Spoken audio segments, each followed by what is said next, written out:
నాకు director GVK గారి గురించి తెలియదు నాకు. అందుకే ఇందాక మాట్లాడలేకపోయాను. కానీ ఇది మొదటి సినిమా అని చెప్పారు. మొదటి సినిమాకే story, screenplay, dialogue, direction అన్నీ కలిపి చేస్తున్నారంటే ఇట్స్ ఎ గ్రేట్ థింగ్. మా గురువుగారు దాసరి నారాయణరావు గారు కూడా ఆయనే కథకుడు, ఆయనే స్క్రీన్ ప్లే, ఆయనే డైరెక్షను అన్ని రకాల వింగుల్లోనూ ఆయన సక్సెస్ అయ్యారు.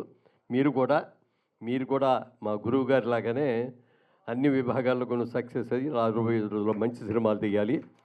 మా శంకర్రావు గారు ఇందాక ఇంకో మాట అన్నారు, ప్రొడ్యూసర్ డైరెక్టర్ అని. అది చాలామంది వాళ్ళ డైరెక్టర్స్ అంటే ఎలా ఉందంటే 100 రూపాయలు ఖర్చు పెట్టే దగ్గర 1000 రూపాయలు, 1,00,000 రూపాయలు ఖర్చు పెట్టేటువంటి రోజుల్లో అంత ఎందుకంటే మనం ఇక్కడే తీసేయచ్చని అనుకున్న బడ్జెట్లో అనుకున్న టైంలో సినిమా తీస్తే సగం సక్సెస్ అక్కడే వచ్చేట లెక్క.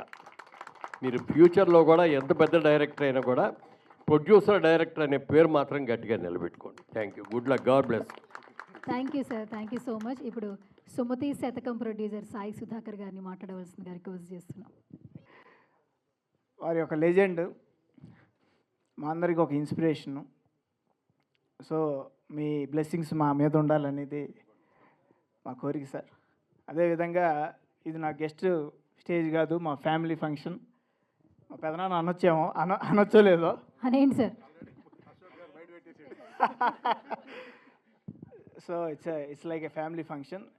సో అమరావతికి ఆహ్వానంలో నటించిన ప్రతి ఒక్కళ్ళకి, డైరెక్టర్కి, జీవికే గారికి, అదేవిధంగా ఆల్ టెక్నీషియన్స్ అందరికీ కూడా I wish everyone all the very best.